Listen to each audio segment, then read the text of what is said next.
اللہ اللہ اللہ۔ اولیاء کرام علیہ الرضوان ان کی کرامات برحق ہیں، اور قرآن پاک میں اللہ تبارک و تعالی نے اپنے ولیوں کی کرامتوں کا ذکر فرمایا ہے۔ یاد رکھیے کہ جس طرح سے اللہ کے نبی کا معجزہ برحق ہوتا ہے، اسی طرح اللہ کے ولی کی کرامت بھی برحق ہوتی ہے۔ اور نبی کے معجزے کا انکار کرنا جہاں گمراہی اور بے دینی ہے، وہیں اللہ کے ولی کرامات کا انکار کرنا بھی گمراہی اور بے دینی ہے۔ انبیاء کرام علیہ السلام کے وہ معجزات کے جو اللہ تعالیٰ نے قرآن پاک میں بیان کیے، ان کا انکار کرنا تو کفر ہے، اس لیے کہ ان کا انکار قرآن کا انکار ہے۔ اسی طرح جن اولیاء کرام علیہ الرضوان کے کرامات کے واقعات اللہ تعالیٰ نے قرآن پاک میں بیان فرمائے ہیں، تو جن ولیوں کی کرامتیں اللہ تعالیٰ نے قرآن پاک میں بیان کی ہیں، تو ان کرامتوں کا انکار کرنا بھی کفر ہے، اس لیے کہ ان کرامتوں کا انکار کرنا دراصل قرآن کا انکار ہے۔ یاد رکھیے کہ قرآن پاک کہ کسی بھی حرف، کسی بھی آیت، کسی بھی جو ہے اس کو بندہ اگر انکار کرے تو وہ دائرہ اسلام سے خارج ہو جاتا ہے۔ تو انبیاء کرام علیہ السلام کہ جہاں معجزات برحق ہیں، وہیں اولیاء کرام کی کرامتیں بھی برحق ہیں۔ اب دیکھیے اللہ کے پیارے نبی حضرت سیدنا عیسیٰ روح اللہ علی نبینا وعلیہ السلام، آپ کو رب کریم نے کئی معجزات عطا فرمائے، اور ان میں سے ایک معجزہ یہ بھی تھا کہ جناب عیسیٰ علیہ السلام مردے کو زندہ کر دیا کرتے تھے۔ خود ارشاد فرماتے ہیں قرآن پاک میں، رب کریم نے اس کا ذکر فرمایا ہے، حضرت عیسیٰ علیہ السلام کہتے ہیں احیی الموتا، میں مردے زندہ کرتا ہوں۔ سبحان اللہ۔ بھئی زندگی دینا کس کا کام ہے؟ یہ اللہ کا کام ہے۔ زندگی اور موت دینے والا کون ہے؟ وہ رب کریم خالق کائنات ہے، لیکن اس نے اپنے مقبول بندوں کو بھی بڑی شان عطا فرمائی ہے۔ تو حضرت عیسیٰ علیہ السلام جو ہے وہ مردے زندہ کر دیا کرتے تھے۔ آپ فرماتے ہیں احیی الموتا، میں مردے کو زندہ کر دیتا ہوں بِإِذْنِ اللہ، اللہ کے حکم سے۔ سبحان اللہ۔ اب دیکھیں بات کلیئر ہو گئی، کس کے حکم سے زندہ کرتے ہیں؟ اللہ کے حکم سے زندہ کرتے ہیں۔ فرماتے ہیں احیی الموتا بِإِذْنِ اللہ، میں مردے کو زندہ کر دیتا ہوں اللہ کے حکم سے۔ تو جناب عیسیٰ علیہ السلام کا یہ معجزہ ہے کہ آپ مردے کو زندہ کر دیا کرتے تھے، اور غیر نبی کوئی اللہ کا ولی اگر وہ کسی مردے کو زندہ کر دیتا ہے تو وہ اس اللہ کے ولی کی کرامت ہوتی ہے، وہ اس اللہ کے ولی کی کرامت ہوتی ہے۔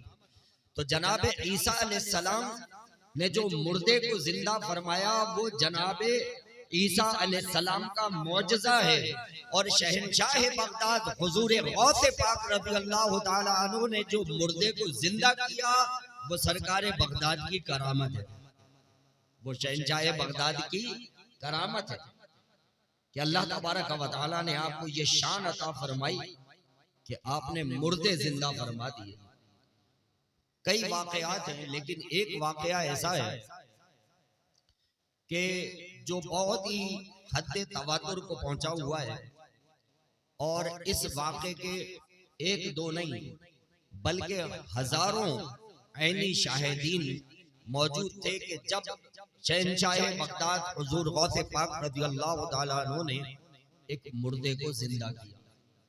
غور کیجئے کہ ہمارے آقا شہنشاہ بغداد حضور غوث پاک رضی اللہ تعالیٰ عنہ کو اللہ تبارک و تعالیٰ نے کیسی شان عطا فرمائی تھی، اور کیا آپ کی کرامت ہے کہ آپ نے مردہ زندہ فرما دیا۔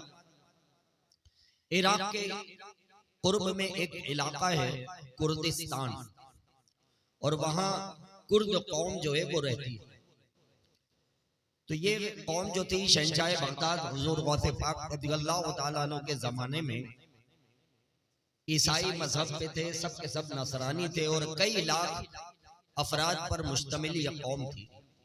باوجود اس کے کہ 500 سال ہو چکے تھے دین اسلام کی روشنی کو پھیلے ہوئے، لیکن یہ اتنے اپنے عقیدے میں کٹر تھے کہ یہ اسلام کی طرف راغب نہیں ہوئے۔ اس کرد قوم کے اندر کچھ ایسے پادری ہوا کرتے تھے ہر دور میں کہ جنہوں نے قرآن و حدیث کا بھی مطالعہ کر کے رکھا ہوا تھا، اور کچھ ایسے سوالات بنا کے رکھے تھے کہ جب بھی کوئی عالم دین، کوئی بزرگ ان کے پاس جاتا تھا اسلام کی دعوت لے کے، تو قرآن و حدیث کی روشنی میں وہ اس کے سامنے کچھ عجیب و غریب قسم کے سوالات رکھ دیا کرتے تھے، اور کہتے تھے پہلے ان سوالوں کا جواب دو تو پھر ہم آگے آپ سے بات کریں گے۔ لیکن وہ باتیں ایسی ہوتی تھی کہ ان کا کسی کے پاس جواب نہ ہوتا تھا اور سب واپس چلے جاتے تھے۔ اس طرح صدیوں تک یہ قوم جو ہے وہ گمراہی میں بھٹکتی رہی۔ کسی نے شہنشاہ بغداد حضور غوث پاک رضی اللہ تعالیٰ عنہ سے عرض کی کہ حضور، ہمارے قریب ہی ایک اتنا بڑا علاقہ ہے کردستان کا، لاکھوں افراد ہیں، اور وہ دین اسلام کی روشنی اور نور حق سے محروم ہیں، کیوں نہ ان کے پاس چل کر ان کو بھی اسلام کی دعوت دی جائے۔ چنانچہ شہنشاہ بغداد حضور غوث پاک رضی اللہ تعالیٰ عنہ نیکی کی دعوت دینے کے لیے اپنے چند ساتھیوں کے ساتھ کردستان کے علاقے میں پہنچ گئے، اور وہاں جا کر ان کے کچھ سرداروں کو آپ نے اسلام کی طرف راغب کیا۔ تو وہ کہنے لگے کہ حضور، ہم تو بس اپنے پادریوں کی باتوں کو مانتے ہیں، جو ہمارے پادری راہب وہ جو ہمیں کہتے ہیں ہم بس اس پر عمل کرتے ہیں۔ تو آپ پہلے ہمارے پادریوں سے بات کر لیں، اگر آپ کی بات ان کی سمجھ میں آ گئی تو پھر ہم آپ کی بات مانیں گے، لیکن اگر ان کی بات آپ کی سمجھ میں نہیں آئی، آپ کی بات ان کی سمجھ میں نہیں آئی، تو پھر معذرت ہے، آپ واپس چلے جائیے گا، ہم اپنے دین پہ ہی قائم رہیں گے۔ تو شہنشاہ بغداد حضور غوث پاک رضی اللہ تعالیٰ عنہ نے ارشاد فرمایا، ٹھیک ہے، بلاؤ اپنے پادریوں کو۔ تو جو ان کا سب سے بڑا پادری تھا وہ آیا اور آ کر شہنشاہ بغداد حضور غوث پاک رضی اللہ تعالیٰ عنہ سے مکالمہ ہوا، بات چیت ہوئی۔ تو وہ پادری جو تھا وہ کہنے لگا کہ ہم تو عیسائی مذہب میں ہیں، اور ہمارے جو نبی ہیں جناب عیسیٰ علیہ السلام، تو آپ کے قرآن میں ان کا یہ معجزہ ذکر ہے کہ وہ ارشاد فرماتے ہیں احیی الموتى باذن اللہ، میں اللہ کے حکم سے مردے زندہ کر دیا کرتا ہوں۔ تو یہ ہمارے نبی جناب عیسیٰ علیہ السلام کا معجزہ تھا، اور آپ کے نبی صلی اللہ علیہ وآلہ وسلم جو ہے وہ ارشاد فرماتے ہیں علماء امتی کا انبیاء بنی اسرائیل، او کما قال رسول اللہ صلی اللہ علیہ وسلم، کہ آپ کے نبی نے ارشاد فرمایا ہے کہ میری امت کے جو علماء ہوں گے وہ بنی اسرائیل کے انبیاء کی مثل ہوں گے۔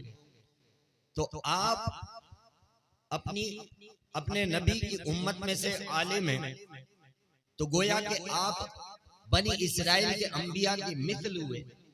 تو جناب عیسیٰ علیہ السلام جو کہ بنی اسرائیل میں تھے وہ مردے زندہ کر دیا کرتے تھے، تو اگر آپ بھی کسی مردے کو زندہ کریں تو اب ہم مانیں گے کہ ہاں آپ کے نبی نے سچ فرمایا ہے اور آپ راہ حق پر ہیں۔ اب دیکھیں یہ بات کوئی ایسی کرنے کی نہیں ہے کہ اس طرح سے سامنے والے کو جو ہے وہ باتوں میں الجھایا جائے۔ اب اگر کوئی مردہ زندہ نہ کر سکے تو یہ معاذ اللہ کوئی دین اسلام کی حقانیت پہ تو کوئی حرف نہیں آتا کہ اگر کوئی مردہ زندہ نہ کر سکے۔ تو کہتا ہے کہ آپ اپنے نبی کی امت میں سے عالم دین، اور آپ کے نبی نے ارشاد فرمایا ہے علماء امتی کا انبیاء بنی اسرائیل، میری امت کے جو علماء ہوں گے وہ بنی اسرائیل کے انبیاء کی مثل ہوں گے، اور ہمارے نبی جناب عیسیٰ علیہ السلام جو کہ بنی اسرائیل میں سے تھے، وہ مردے کو زندہ کر دیا کرتے تھے۔ آپ کے قرآن میں موجود ہے، بس ہم تو جب آپ کو حق پہ مانیں گے کہ آپ کسی مردے کو زندہ کر دیں۔ اللہ اکبر۔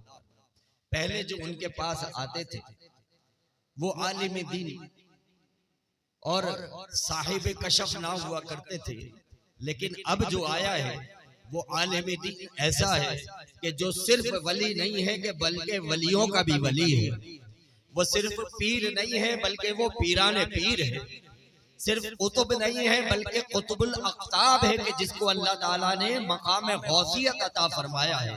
شہنشاہ بغداد حضور غوث پاک رضی اللہ تعالیٰ عنہ کو جلال آ جاتا ہے، آپ ارشاد فرماتے ہیں ہمارا قرآن بھی حق ہے، ہمارا نبی بھی حق ہے، ہمارے نبی کا فرمان بھی حق ہے۔ جب ہمارے نبی نے فرما دیا تو سچ فرما دیا۔ اب تم بتاؤ کہ کس مردے کو زندہ دیکھنا چاہتے ہو، میں تمہیں مردہ زندہ کر کے دکھاؤں گا۔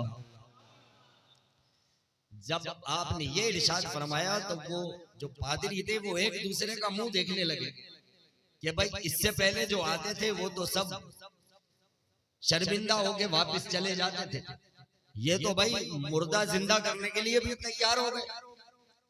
تو کہتے ہیں اچھا ٹھیک ہے، کل ہم آپ کو مشورہ کر کے بتاتے ہیں۔ اب وہ آپس میں مشورہ کرنے لگے کیا کریں بھائی؟ تو کسی نے کہا کہ ایسا کرو ان کو قبرستان میں لے چلتے ہیں، جو سب سے پرانی قبر ہوگی نا وہاں پہ لے جا کے کھڑا کر دیں گے کہ اس قبر والے مردے کو جو ہے وہ زندہ کر کے۔ کہتے ہیں ٹھیک ہے۔ قبرستان گئے، بہت پرانی سی قبر جو قبرستان میں غالباً سب سے پرانی ہوگی، اس پہ نشان لگایا اور اعلان ہو گیا کہ جو مسلمانوں کے بزرگ آئے ہیں بغداد سے، آج وہ ہمارے مطالبے پہ مردے کو زندہ کر کے دکھائیں گے۔ چنانچہ ہزاروں لوگ جو ہے وہ جمع ہو گئے شہنشاہ بغداد حضور غوث پاک رضی اللہ تعالیٰ عنہ کی اس کرامت کو دیکھنے کے لیے۔ اور پھر ساری دنیا نے دیکھا کہ وہ پادری شہنشاہ بغداد حضور غوث پاک رضی اللہ تعالیٰ عنہ کو لے کر کے جب اس قبر پر پہنچے، عالم جلال میں شہنشاہ بغداد حضور غوث پاک رضی اللہ تعالیٰ عنہ نے اس قبر والے سے ارشاد فرمایا قم بِإِذْنِ اللہ، اللہ کے حکم سے کھڑا ہو جا۔ ہزاروں لوگوں نے دیکھا کہ قبر شق ہوئی اور اندر سے مردہ زندہ ہو کر باہر آ گیا۔ ہزاروں لوگوں نے دیکھا کہ قبر شق ہوتی ہے اور مردہ زندہ ہو کر باہر نکل آتا ہے، اور آ کر کہتا ہے السلام علیکم، کیا قیامت قائم ہو گئی ہے؟ یہ کون کہہ رہا ہے؟ وہ جو مردہ نکلا ہے نا زندہ ہو کر قبر میں سے، وہ کہتا ہے السلام علیکم، کیا قیامت قائم ہو گئی ہے؟ تو سرکار بغداد حضور غوث پاک رضی اللہ تعالیٰ عنہ فرماتے ہیں نہیں، قیامت ابھی قائم نہیں ہوئی ہے۔ پھر سارا معاملہ جو ہے وہ آپ اس مردے کو بتاتے ہیں اور کہتے ہیں کہ تو بتا کہ تو کون ہے، اس قوم کو بتا۔ تو وہ مردہ کہتا ہے کہ میں حضرت دانیال علیہ السلام کا امتی ہوں، کہتا ہے میں جناب دانیال علیہ السلام کا امتی ہوں، اور حضرت دانیال علیہ السلام جناب عیسیٰ علیہ السلام سے بھی بہت پہلے کے نبی ہیں، اور میرا خاتمہ حضرت دانیال علیہ السلام کے مذہب اور ان کے دین پر ہی ہوا تھا۔ تو آپ فرماتے ہیں شہنشاہ بغداد ان کو بتاؤ سمجھاؤ۔ تو وہ شخص جو زندہ ہو کر باہر نکلا تھا وہ کہتا ہے کہ سنو، دین اسلام پر حق ہے، نبی آخر الزمان صلی اللہ تعالیٰ علیہ وسلم پر حق ہے، اس لیے کہ آسمان سے جتنی کتابیں نازل ہوئی ہیں سب میں دین اسلام کا ذکر ہے، سب میں جناب محمد صلی اللہ علیہ وسلم کے دنیا میں آنے کی خوشخبریاں دی گئی ہیں۔ تم تو بڑے خوش نصیب ہو کہ جو ان کی امت میں تمہیں شامل ہونے کا شرف مل رہا ہے۔ اگر تم اپنی دنیا اور آخرت کی بھلائی چاہتے ہو تو ان کی یعنی شہنشاہ بغداد کی بات مان لو، تمہاری دنیا بھی سنور جائے گی اور تمہاری آخرت بھی سنور جائے گی۔ جب اس مردے نے کچھ اس طرح سے ان لوگوں کے سامنے باتیں کی، وہ پادری، اس کے سارے ساتھی اور وہ ساری کرد قوم کلمہ پڑھا اور سب کے سب مسلمان ہو گئے۔ وہ پوری قوم کلمہ پڑھ کر مسلمان ہو گئی۔ پھر جناب شہنشاہ بغداد حضور غوث پاک رضی اللہ تعالیٰ عنہ نے اس مردے سے کہا کہ اب تم واپس قبر میں جاؤ، تم کو قیامت والے دن ہی اٹھنا ہے، کہ یہ تو اللہ تعالیٰ نے بطور کرامت اس واقعے کا ظہور فرما دیا۔ چنانچہ وہ مردہ دوبارہ قبر میں جاتا ہے، دوبارہ اس پر موت طاری ہوتی ہے، قبر برابر ہوتی ہے۔ تو میرے پیارے بھائیوں ذرا غور فرمائیے کہ شہنشاہ بغداد حضور غوث پاک رضی اللہ تعالیٰ عنہ کی یہ شان ہے کہ آپ مردہ زندہ فرما دیا کرتے تھے۔ تو جناب عیسیٰ علیہ السلام نے جو مردوں کو زندہ کیا وہ جناب عیسیٰ علیہ السلام کا معجزہ ہے، اور شہنشاہ بغداد حضور غوث پاک رضی اللہ تعالیٰ نے جو مردے کو زندہ فرمایا وہ شہنشاہ بغداد کی کرامت ہے، وہ شہنشاہ بغداد کی کرامت ہے۔ اچھا، اب اس لاجک کو تھوڑا سا سمجھ لیں، پھر میں بیان کو ختم کرتا ہوں کہ بھئی شہنشاہ بغداد حضور غوث پاک رضی اللہ تعالیٰ عنہ نے آ کے اس قبر والے سے کہا قم بإذن اللہ، اللہ کے حکم سے کھڑا ہو جا۔ قبر شق ہوئی، مردہ زندہ ہو کر باہر آ گئے۔ تو بھئی یہ کیسے ہو گیا کہ آپ نے فرمایا قم بإذن اللہ اور مردہ زندہ ہو گیا؟ سبحان اللہ۔ شہنشاہ بغداد حضور غوث پاک رضی اللہ تعالیٰ عنہ نے جو یہ فرمایا تھا کہ مجھے جو یہ مقام قطبیت ملا ہے، مجھے جو یہ مقام غوثیت ملا ہے، میرا گمان پکا گمان یہی ہے کہ جو میں نے اپنی ماں سے وعدہ کیا تھا کہ ماں ساری زندگی سچ بولوں گا، کبھی جھوٹ نہیں بولوں گا، ہمیشہ سچ بولا ہے، اور میرے اس عمل کے ہی وجہ سے اللہ تعالیٰ نے مجھے ولایت کا یہ اونچا مقام عطا فرمایا ہے۔ سچ بولا، کبھی جھوٹ نہیں بولا۔ شہنشاہ بغداد حضور غوث پاک رضی اللہ تعالیٰ عنہ جو کہ محبوب سبحانی ہے، اللہ تعالیٰ کی بارگاہ میں بہت اونچا مقام رکھتے ہیں۔ جب آپ اس قبر والے کے پاس آئے اور آپ نے فرمایا قم بإذن اللہ، اگر مردہ زندہ نہ ہوتا تو سب کہتے کہ آج عبد القادر نے جھوٹ بول دیا، سب یہ کہتے کہ آج عبد القادر نے جھوٹ بول دیا، انہوں نے تو کبھی جھوٹ نہیں بولا تھا، مردہ تو زندہ نہیں ہوا، انہوں نے کہا قم بإذن اللہ، مردہ زندہ نہیں ہوا، مردہ زندہ نہیں ہوا، سب یہ کہتے کہ آج عبد القادر نے جھوٹ بول دیا۔ اللہ تبارک و تعالیٰ کی شان غیرت کو یہ گوارا نہ ہوا کہ میرا عبد القادر کچھ کہے اور اس کو لوگ جھوٹا کہتے ہیں۔ ادھر جناب شیخ عبد القادر جیلانی نے کہا قم بإذن اللہ، آپ کے کہے ہوئے کو اللہ نے سچ کر کے دکھا دیا کہ کوئی میرے بندے عبد القادر کو جھوٹا نہ کہے۔ اللہ کے حکم سے وہ مردہ زندہ ہو کے باہر آ گئے۔ تو اس لیے رب کریم نے آپ کو یہ شان و مقام و مرتبہ عطا فرمایا کہ جو آپ فرما دیتے رب کریم ویسا ہی حکم نافذ فرما دیتا۔ وہ زبان جس کو سب کن کی کنجی کہے، اس کی نافذ حکومت پہ لاکھوں سلام۔ تو الحمدللہ اس ہستی کے ہم ماننے والے ہیں۔ رب کریم سے دعا ہے کہ ہمیں ان کی پکی سچی غلامی نصیب فرمائے۔ اگر آپ کو یہ ویڈیو پسند آئی ہو تو اس ویڈیو کو لائک کریں، کامنٹس کریں، شیئر کریں اور میرے اس چینل کو سبسکرائب کریں۔ جزاک اللہ خیر۔